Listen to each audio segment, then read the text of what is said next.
Hi, welcome to this weekly webinar from FoodSense Generation 4. So we're going to do a live demonstration very shortly. So don't think of this as one of those webinars where it's all essentially talk. No, that's not the case. We're actually going to do live preparations and demonstrations. I'm going to start with the chili powder. Well, that's it. So let me just show you what questions we have for this week. So every week we like to answer technical questions. I'm going to do a testing of a chili powder. I'm going to do a discussion on HPLC. I'm going to show you that ZP correlates extremely well with HPLC, but different HPLC houses do not correlate well with one another. So we've actually had to give up on this idea that yes, we correlate with HPLC. Yes, we do correlate with HPLC, and I'll show you two case studies where we have an excellent correlation with HPLC. But what is shocking is HPLC doesn't correlate with HPLC. So I'll show you some data from India and I'll show you some data from South Korea. One of the labs is a government lab in one of those countries, and it does not correlate with a local test house. So HPLC does not test with HPLC, correlate with HPLC. And that actually means that we've really stopped having to say, oh yeah, we'll correlate with HPLC, because actually HPLC does not correlate with HPLC. But you'll see a couple of case studies of that as well. When I talk about HPLC, I am actually talking about the Scoville heat unit determination by HPLC. I'll talk about ASTA color values, and I'll also talk about registering your Sense It or FoodSense through the app as well. So first thing I'm going to do is talk about testing chili powders. So let me go ahead and do a live preparation of a sample. So I've got some weighing paper here. What I want to do is, everything is live, so I just want to get 50 milligrams onto this weighing paper, so I'll do that now. 36, 41,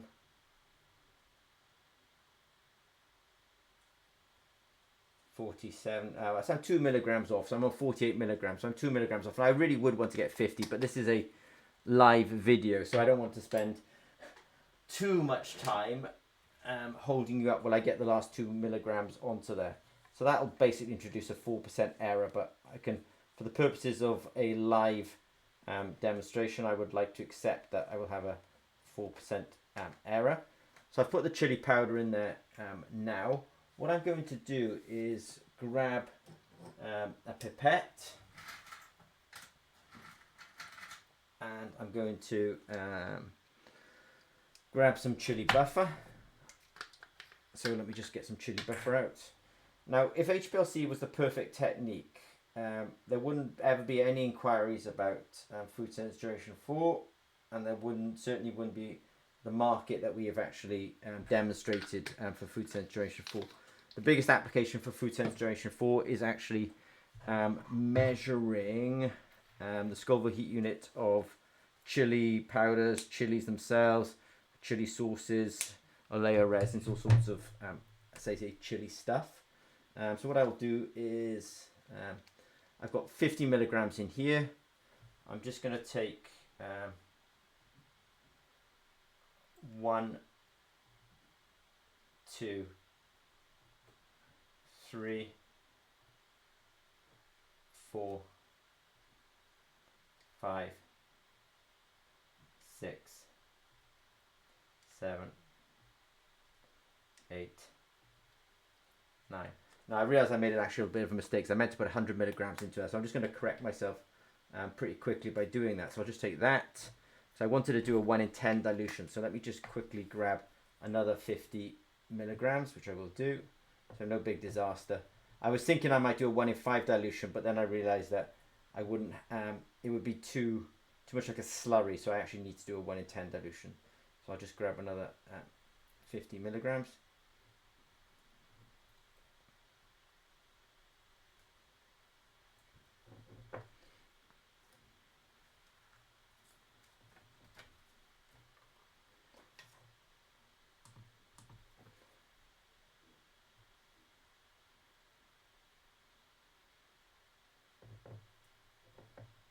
$42, not bad.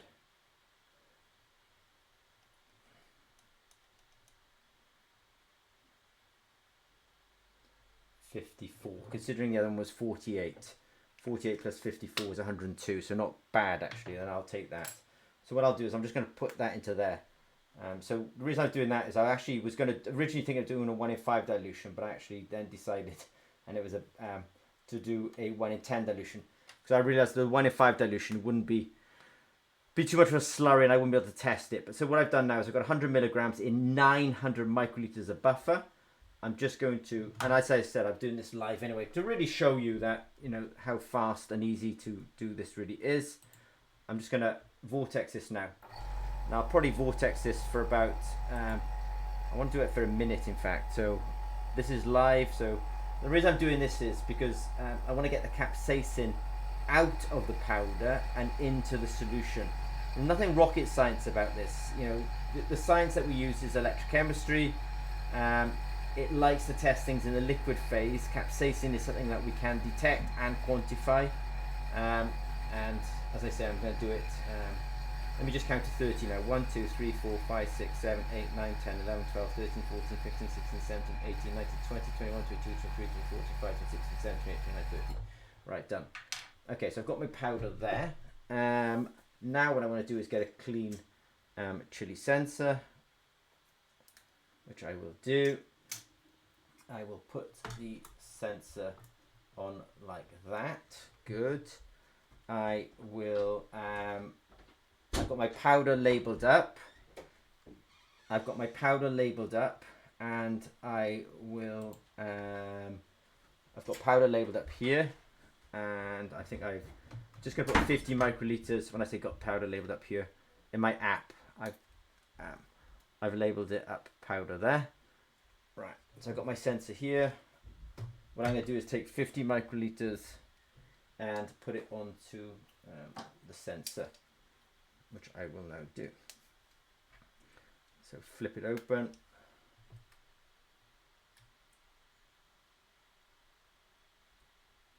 Right, so I've got the sample on like that.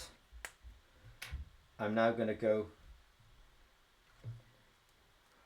right, so I'll go continue. Make sure I choose the 1 in 10, which is the dilution I actually did. I hit start measurement and off it goes. Now the test itself is very fast.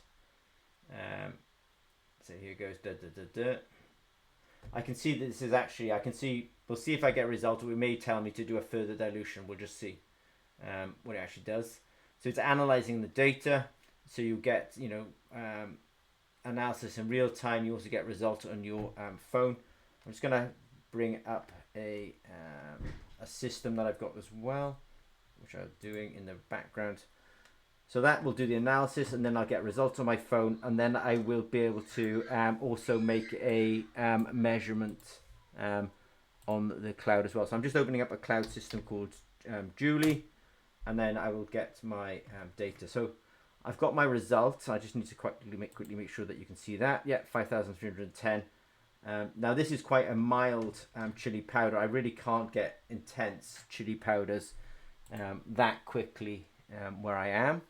But I've got the measurement there. There's a couple of symbols underneath that. That means you can actually share that result immediately with, you know, a colleague through email or whatever messaging system you use.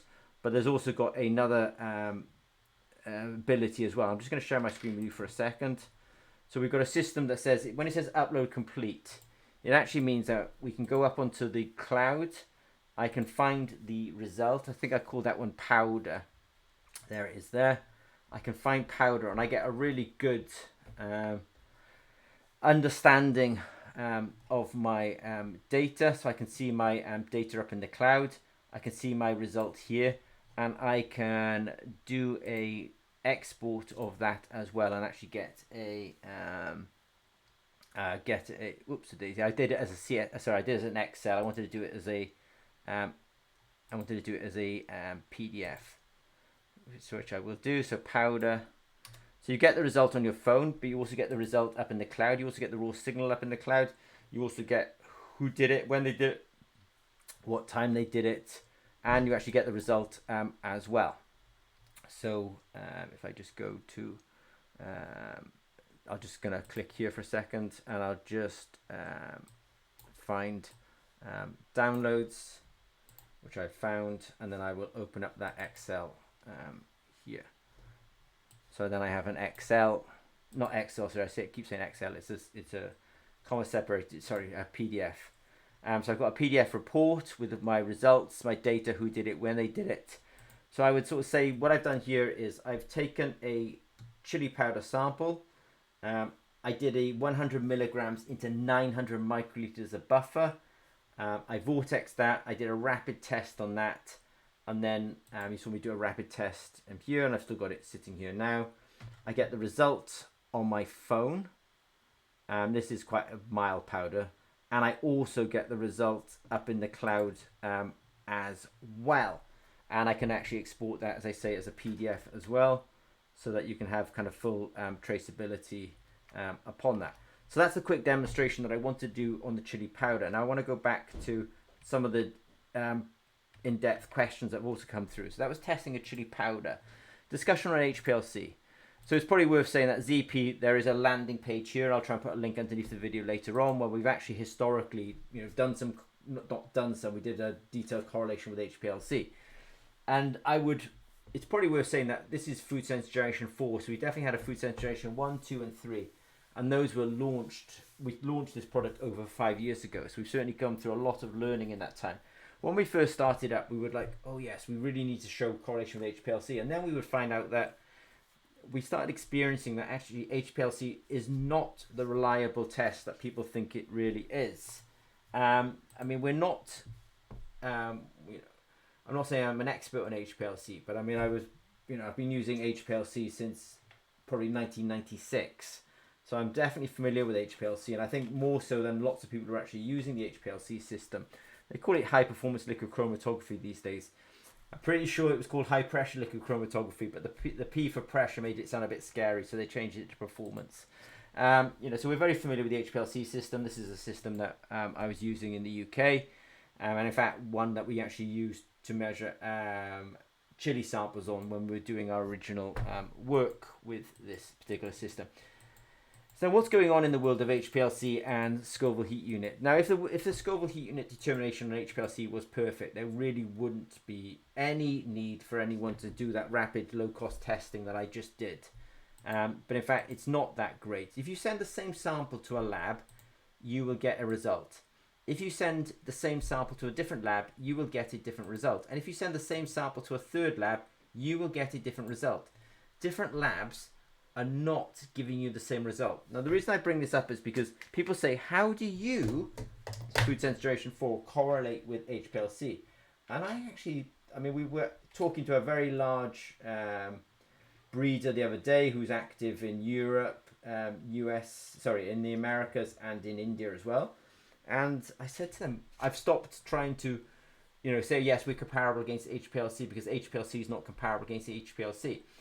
I have worked with large seed producers, and they tell me, different labs give us different results. So it makes it very hard for us to say we will correlate against we will correlate, but correlation is different from saying they say 50,000, we say 50,000, because actually, if they say 50,000, another lab will not say 50,000. So there's a real problem in the world of HPLC. I would also argue that actually, if you sent the same sample to the same lab, and then sent the same sample to the same lab with a different name a few weeks later, and you sent the same sample to the same lab a few weeks later again with a different name, you will get 3 different results. Different labs will give you different results. The same lab, when you challenge it secretly with the same sample, you will get different results. Now, the reason this comparison doesn't happen is because HPLC is actually so expensive to do. You send one sample, you get one result, and you believe it. But actually, there wouldn't be need for FoodSense Generation 4 because people are actually saying it's not reliable. They know it's not reliable, but yet they've got no alternatives until actually FoodSense Generation 4 came along. This is a piece of work that we did both in India and we also did it in South Korea, where actually we were showing that we correlated with the HPLC lab. And then we went to a different lab and did the same tests. There we got a correlation of 0.99. We went to a different lab, again did the correlation and got a correlation of 0.99. So we great correlation with HPLC. But then when we compare those two labs, they do not compare 1-to-1. 1-to-1 would mean that you'd have a line like this. So HPLC does not compare against HPLC. In fact, there's quite a large offset between those two labs, ridiculously large. So we did a lab in South Korea and a lab in India, and they did not correlate well with one another. And so that's made us stop saying, oh yeah, we will correlate with HPLC, but don't necessarily think that if we say, if one of the labs says 50,000, we may not say 50,000. And in fact, if you sent the other sample, the same sample rather, to a second lab, you will also find that they probably don't say 50,000. So we will correlate, but we've stopped trying to kind of say, oh yes, it'll be a one-to-one correlation, because in fact HPLC labs don't correlate well with HPLC labs. And there's something fundamentally going on with HPLC labs, because you'll get a certificate of analysis. They'll tell you what method they're using, but there's no error associated with those results. Those results are absolutely taken as absolute values, but in reality, every lab will have a range of values. So if there was 11,636 here, realistically it might be plus or minus 15%. So that plus or minus 15% means add another like 1.5, well, about 12, about 1,300 to that. So that could range from 1,500, say, down to about 850. Quite a range on that. But people never talk about that. They just take those as absolute values. So we have absolutely stopped trying to make this cast iron guarantee that we will correlate with your local HPLC house. Because I will argue that your local HPLC house does not correlate with an HPLC house in a different part of the country. So with ZP, we definitely have, when we started this work, we made sure that we correlated with HPLC, but we have definitely discovered that labs don't correlate with one another. And actually, if you challenge a lab with the same sample on 3 different occasions with 3 different names, you'll get 3 different results. Something that we're also launching, now we're only launching this to current FoodSense Generation 4 users. So if you haven't got FoodSense Generation 4, you won't be able to receive one of these for a while yet. But if you are a FoodSense Generation 4 user, we're also releasing this little unit for measuring the ASTA color of chili powders as well. So that might be interesting to people. And it will use the same kind of cloud technology that we just did, where you'll get the result on your phone, but it also will get the results saved up in the cloud along with a username, time, date, and the raw signal as well. Just out of interest, we have allowed it now as well that actually you can now register your device through the app. So if you're a new user of FoodSense Generation 4, you can register your device will get registered, and that will open up, they'll send you an email, and you'll get 1 year's free subscription to Julie with that as well. So today I did a quick test on a chili powder. I knew this would be quite mild. It's hard to actually get hot chili powders that quickly in the UK unless you kind of make a specialist order. I did do a discussion on HPLC. When we first launched this product, we definitely made sure we correlated against HPLC, running the ASTA and the AOAC methods, which are really the same method. But we have discovered since then that actually HPLC, when used, is very variable between labs and also within labs. So in fact, nowadays, we don't make that guarantee, because otherwise we're trying to compare against some small HPLC test house somewhere, even big ones, and they don't correlate between different labs. We will be giving an ASTA color system, but it will only be to people who've actually bought the FoodSense Generation 4, and then there'll be an ASTA system coming for color. If you're a new user for FoodSense, you'll find it very easy now to register your app and get that free subscription to Julie, so that it gives you a cloud saving of your data, time, date, who did it, the raw signal, and you're able to print certificates as well. So if you have any questions regarding FoodSense Generation 4 and the testing of Scoville heat units, and maybe the ASTA color as well, please don't hesitate to reach out to us. Okay, thanks very much.